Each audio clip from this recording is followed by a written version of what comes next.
বাপরে বাপ, উঠোনটা ঝাড় দিয়ে এলাম। তোমরা তো বাড়ি থেকে বুঝতে পারো যে কত বড় উঠান হবে। আর কি রোদ উঠেছে, 11টার উপরে বাজে, এখন তো পুরো রোদ। আর মাসে তো আজকে আসেনি, মানে এত গরম ফেলেছে। কয়েকদিন আগে এত বৃষ্টি ছিল বারবার। Hi friends, welcome to my channel. কীরকম আছো সবাই? আশা করছি সবাই ভালো আছো, সুস্থ আছো। তো ছেলেকে স্কুলে পাঠিয়ে দিয়েছি, এখন একটু রিল্যাক্স করে তোমাদের সঙ্গে কথা বলতে পারবো। আর নাইলে তো জানো তাড়াহুড়ো থাকে। তো এখন বাজে 9:30। আজকে মাসি আসবে না কাজে, তো কালকে রাতে বাসন সব মেজে রেখে দিয়েছি। আর এখন ঘর ঝাড় দেবো, আর ঘর মুছবো, আর বিছানা গোছাবো। তো এটাই কাজ রয়েছে বাকি। তো পুরো দিন কীরকম চাই দেখতে থাকো, সঙ্গে থাকো। করবো সবজি। এখানে বরবটিগুলো আমাদের গাছের, এখান থেকে ছোটো মাছগুলো আছে ভুজিয়া, এগুলো দিয়ে পেঁয়াজ দিয়ে শুকনো করে করবো। সবগুলো একসঙ্গে করে নেবো, থাকলে কালকেও খাওয়া যাবে। তার সাথে করে নিচ্ছি সকালের জন্য, গরমে কি আর খাবো, ভুজিয়া করেছি। তো এখানে দেখো মাছটা আমার হয়ে যাচ্ছে। এটা কিন্তু বেশি তেলে করে না, এটা কম তেলেই করে, তেলের টেস্টটা হাসে না। অনেকক্ষণ কিন্তু এটা রাখতে হয়, কম আছে একটু অনেকক্ষণ রাখতে হয়। এটা মধ্যে কিছু না, রসুন পেঁয়াজ আর আদা দিয়েছি। কম থাকলে আলু দিতাম, কম না অনেকটাই আছে, তো আলু লাগবে না। আর এখানে দেখো আমার নিরামিষ সবজিটা হচ্ছে। এর মধ্যে জিরে দিয়েছে, সবজি মশলা দিয়েছি। বাপরে বাপ, উঠোনটা ঝাড় দিয়ে এলাম। তোমরা তো বাড়ি থেকে বুঝতে পারো যে কত বড় উঠান হবে।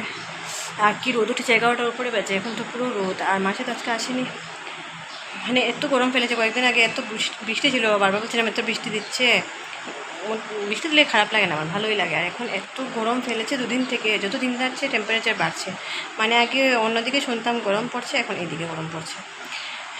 মানে কি বলবো, তা তোমাদেরকে সব কিছু দেখাতে পারিনি, কারণ এত গরমে আর ভালো লাগছে না। ভিডিও করবো, দেখাবো। তো একসঙ্গে ঘর মানে ঘরটা মাজা দিয়ে দিয়েছেন, উঠানটা আমি ঝাড় দিয়ে এলাম।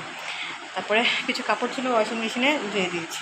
তো গরমে না পুকুরে যাওয়া সম্ভব হবে না। আর যত শর্টকাটে কাজ করা যতই ভালো। ঘরটা জাস্ট খালি মুছতে হবে, একটু পরে রান্না শেষ করে ঘর মুছে চলে যাবে চানে। মেশিনে এনে গরমের মধ্যে অনেক কষ্ট হয়ে যায়। তো চান শেষ, পুজো দিয়ে দিয়েছি, ঠাকুর এখন রেস্ট করছেন। বাপ রে বাপ, চান করেছি, কী হলো, এত গরম লাগছে, মানে অস্থির করছে। আমি সানস্ক্রিন লাগানোই না, গালটা বেশি সাদা হয়ে যাচ্ছে। এটা একটু পরে ঠিক হয়ে যাবে। এখন বসে বসে একটু মুড়ি খাচ্ছি। লাইট জ্বালিয়ে যে তোমাদেরকে ব্লগ করবো উপায় নেই, মানে দিনের বেলা তো অসুবিধা হচ্ছে না। এই দেখো মুড়ি আগে অল্প খেয়ে গেছি, এখন একটু অল্প খাচ্ছে মুড়ি। আর এত গরম পড়েছে। ছেলেটা স্কুলে আছে, অবশ্য কারেন্ট আছে, এখন অসুবিধা হবে না। তারপর যাব রান্না করে গিয়ে। গরম সব কিছু করবো না, এত গরমে গরম খাওয়া যাবে না। জাস্ট খালি ভাতটা গরম করবো, বাকি তো সব কিছু নর্মাল থাকবে। আর সন্ধেবেলা গরম করবো।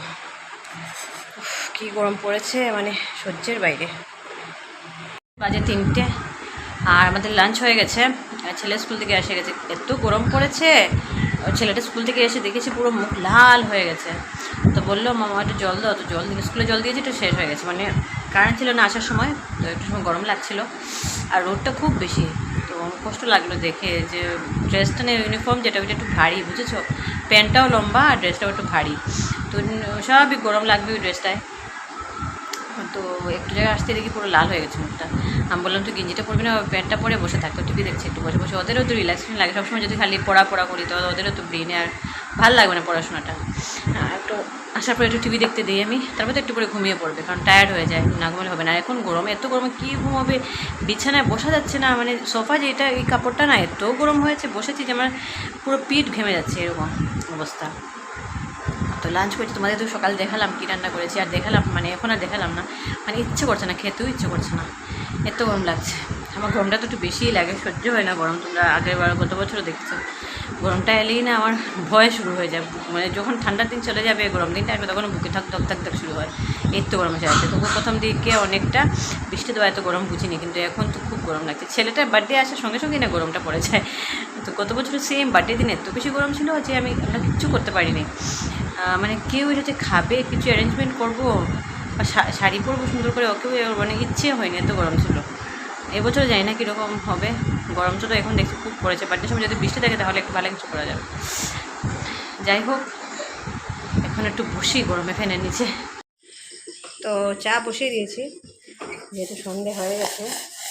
আমি চা খাবো না, এই গরমে আমি চা খাবো না, যা গরম পড়েছে চা খাওয়ানো তো আমার এনার্জি নেই। রান্না করেছিলাম, এটা গরম বসিয়েছি, এটা নষ্ট হয়ে যাবে, কারণ দুপুরে তো গরম করিনি, এখন রয়েছে এটাই রাত্রে, এটা না সব কিছুই রয়েছে, গরমে কেউ দুপুর বেশি খেতে পারিনি, তো এটা গরম করে নিচ্ছি। এখানে দেখো অল্প সবজি রয়েছে, এটাও গরম বসিয়ে দিয়েছি।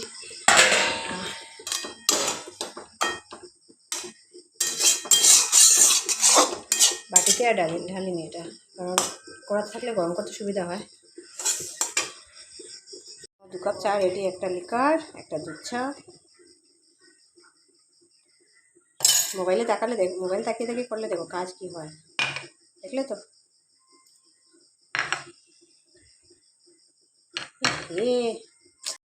আর আমি এখানে মুড়ি তেল দিয়ে মাখিয়ে নিয়েছি, ওইটাই খাবো সন্ধ্যাবেলা। তো আমাদের ডিনার কমপ্লিট। তোমাদেরকে একটা জিনিস দেখাবো, এই দেখো আজকে বিকেলে মামি শাশুড়ির কাছ থেকে এটা নিলাম, নাইটি। কীরকম হয়েছে নাইটিটা? আহা, নতুন কাপড়ের স্মেল তো ভালো লাগে আমার। এটা একদম কটনের, বুঝেছো, পিওর কটনের, আর খুব হালকা। এত গরমে এটা মানে পরতে আরাম পাবে। আমার বাকি নাইটিগুলো একটু ভারী ভারী, বুঝেছো। এই যেটা পরে আছি এটা হালকা, যেটা আরেকটা পরি বেগুনি রঙের, ওইটা হালকা।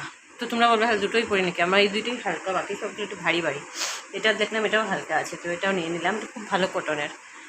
আর ডেইলি বেসিসে দেখবে রান্নাবান্না করি, তো তো কাপড়গুলো তাড়াতাড়ি নষ্ট হয়ে যায়, যত হলে স্কিনেরও প্রবলেম হয়, মানে স্কিনেও অসুবিধা হয়, রান্নাবান্না এটা আছে না, এটা হিট এসে লাগে, আর কাপড়েরও অনেক ক্ষতি হয়। তো এটা একটু ডার্ক কালার নিলাম, আমার লাইট কালার নেওয়ার ইচ্ছে ছিল, তো এটা নিয়েছি, তো এটা এখনও ভালো আছে। আর এটা একটু ডার্ক কালারে নিলাম। তো যাই হোক, এত গরম পড়েছে দুদিন থেকে, মানে ছেলেকে বলছি কালকে স্কুল যাবি না বাবা, কালকে এত গরম, তো বলছে না আমি যাবোই, আমার যেতে হবে। দেখা যাক কালকে কী করি, কারণ আজকে 2 ঘন্টা কারেন্ট ছিল না তো স্কুলে, খুব কষ্ট হয়েছে। তো দেখা যাক কী হয়। আমার না গরমে এখানে পুরো কপালে আর গালের সাইডে না অ্যালার্জির মতো হয়ে গেছে, দেখতে পাচ্ছি চোখের উপরে টুপরে, পুরো দেখা যাচ্ছে না মোবাইলে ভালো করে, খুব অ্যালার্জির মতো হয়ে যাচ্ছে। আর পুরো হাতে পায়ে না আমার খুব, মানে গরমটা আমার সহ্য হয় না, অ্যালার্জির মতো হয়ে গেছে, খুব চুলকোচ্ছে এগুলোতে, কপালের মধ্যেও চুলকোচ্ছে, আর হাতের মধ্যেও, হাতে আর এই সাইডে, আর কোথাও না অবশ্য। তো গরমটা আমার একদম সহ্য হয় না, একদম সহ্য হয় না। আর সবসময় যদি একটু বৃষ্টি থাকতো ভালো, ছেলেরও ভালো হতো, স্কুলে গিয়ে আরাম পেত, প্লাস হলো গিয়ে একটু ঠান্ডা ঠান্ডা থাকতো, অসুবিধা হতো না। এখন দেখবে সন্ধ্যেবেলা কিছু দেখাই না তোমাদেরকে, কারণ সন্ধ্যেবেলা কিছু করার ইচ্ছে হয় না, কারো খাওয়ারও ইচ্ছে হয় না, কিছু করারও ইচ্ছে হয় না। যাদের এসি রুম আছে ওদের তো অসুবিধে নেই, আমাদের মতো মধ্যবিত্ত ঘরের মানুষের তো অসুবিধা হবেই, কারণ ফ্যানের হাওয়া দেখবে গরম হয়ে যায়, ছাদের তো উপরে তো ঘর নেই, তো ফ্যানের হাওয়াও গরম হয়ে যায়, কিছুক্ষণ পরে ফ্যানের হাওয়াও গায়ে লাগে না। তো এই আর কি কী করবো, চলতে হবে এরকমই। তো আজকের ভিডিওটা এখানে এন্ড করছি। বিশেষ কিছু কয়েকদিন থেকে গরমের জন্য বিশেষ কিছু শ্যুট করতে পারছি, শ্যুট করতে পারছি না, কারণ বুঝতে পারছো এত গরম, আর এখন বাইরেও বেরোতে পারছি না, কারণ এত গরম, রোদের মধ্যে বাইরে বেরোনোর কোনো এনার্জিই থাকে না। তো যাই হোক, আজকে ভিডিওটা এখানে এন্ড করছি। ভিডিওটা ভালো লাগলে প্লিজ লাইক করে দিও, শেয়ার করে দিও, সাবস্ক্রাইব করে দিও আমার চ্যানেলটিকে। আজকের জন্য টাটা, বাই বাই।